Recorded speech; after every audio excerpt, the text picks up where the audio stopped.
कल रात ठीक 2:13 पर मेरे फोन की स्क्रीन अचानक चमक उठी। कमरे में इतना सन्नाटा था कि फोन का हल्का सा वाइब्रेशन भी किसी धमाके जैसा महसूस हुआ। मैं कुछ सेकंड तक स्क्रीन को घूरता रहा और फिर मेरे गले में जैसे कुछ अटक गया। कॉलर आईडी पर मेरा अपना नंबर था। मैंने खुद को समझाने की कोशिश की, शायद कोई ग्लिच होगा या किसी ने स्पूफिंग की होगी, लेकिन अंदर कहीं एक अजीब सा डर धीरे धीरे बढ़ रहा था। मैंने कांपते हुए कॉल उठा ली। हेलो। कुछ सेकंड, कोई जवाब नहीं, सिर्फ भारी धीमी सांसें, जैसे कोई बहुत पास खड़ा हो। फिर मेरे कानों में मेरी ही आवाज गूंजी, ध्यान से सुन। मेरे पूरे शरीर में सिहरन दौड़ गई। वो आवाज बिल्कुल मेरी ही थी, और जो मैं कह रहा हूं वही करना। मैंने घबरा कर कहा, कौन है तू? लेकिन दूसरी तरफ से आवाज रुकी नहीं। तू अभी अपने कमरे में है, डेस्क पर बैठा है, तेरे सामने लैपटॉप खुला है। मेरी आंखें धीरे धीरे फैलने लगीं। मैंने धीरे से अपनी नजरें उठाईं। सब कुछ वैसा ही था जैसा वो कह रहा था। और तेरे पीछे एक खिड़की है। मेरी सांस अटक गई। उधर मत देखना। उसकी आवाज अब फुसफुसाहट में बदल गई थी। जो भी हो, पीछे मत देखना। बाहर हल्की बारिश हो रही थी। खिड़की के कांच पर गिरती बूंदें जैसे कोई नाखूनों से धीरे धीरे कांच खरोच रहा हो। मैंने खुद को शांत करने की कोशिश की। ये प्रैंक है, कोई मजाक कर रहा है। लेकिन तभी फोन वाली आवाज फिर बोली, अभी 2:15 होने वाले हैं। मैंने घड़ी की तरफ देखा। 2:14। ठीक 30 सेकंड बाद कोई तेरी खिड़की पर दस्तक देगा। मेरे दिल की धड़कन तेज हो गई। उसे खोलना मत। मैंने घड़ी पर नजरें जमा दी। 2:14:20। 2:14:40। 2:14:55।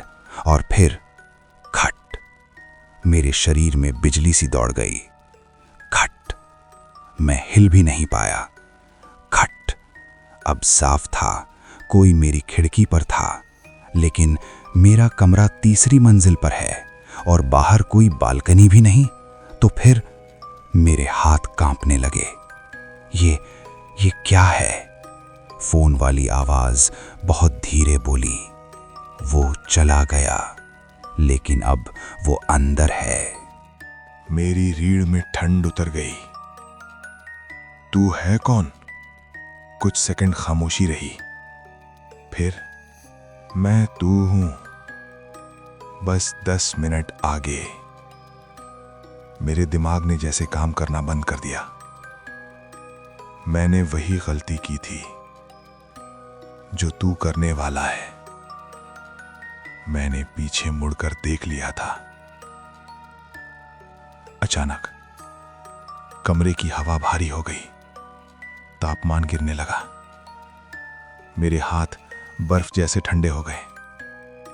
मेरी गर्दन के पीछे किसी की सांसें महसूस होने लगीं। धीमी, ठंडी और बहुत करीब। इतनी करीब कि जैसे कोई मेरे कान के पास खड़ा हो। तभी मेरे फोन पर एक नोटिफिकेशन आया। एक फोटो। मेरे हाथ कांप रहे थे, लेकिन मैंने उसे खोला और मेरी चीख निकल गई। वो फोटो मेरे ही कमरे की थी, लेकिन वो फोटो मेरे पीछे से ली गई थी। फोटो में मैं अपनी कुर्सी पर बैठा था, ठीक उसी तरह जैसे अभी बैठा था, और मेरे पीछे एक काली, धुंधली, अजीब सी परछाई खड़ी थी। उसका चेहरा साफ नहीं दिख रहा था, लेकिन उसके हाथ में एक जंग लगा चाकू था। फोन पर मेरी ही आवाज अब कांप रही थी।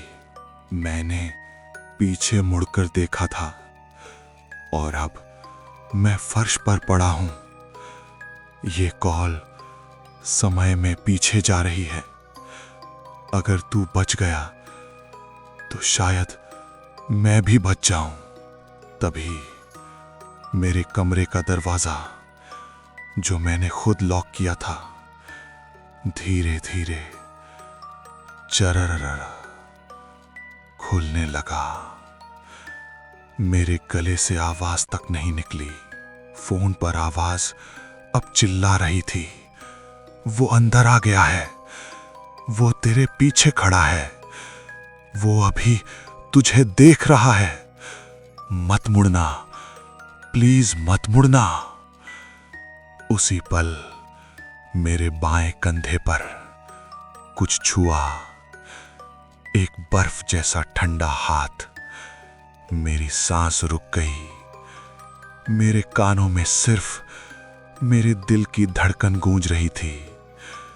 फोन से आखिरी आवाज आई, मेरी अपनी चीख, और फिर कॉल कट गया। कमरे में पूरी खामोशी छा गई, लेकिन वो हाथ अभी भी मेरे कंधे पर था। धीरे धीरे उसकी पकड़ कसने लगी। मेरे कान के बिल्कुल पास एक फुसफुसाहट गूंजी, देर हो गई, अब तू भी मैं बन जाएगा। अचानक कमरे की सारी लाइटें एक साथ बंद हो गईं।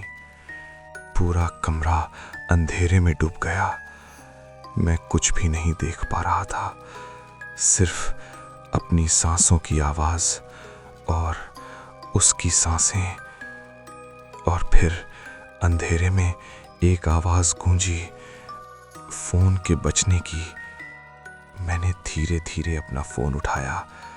स्क्रीन चमक रही थी, इनकमिंग कॉल। मैंने कांपते हुए स्क्रीन देखी और मेरे होश उड़ गए। कॉलर आईडी पर फिर से वही नंबर था, मेरा अपना नंबर।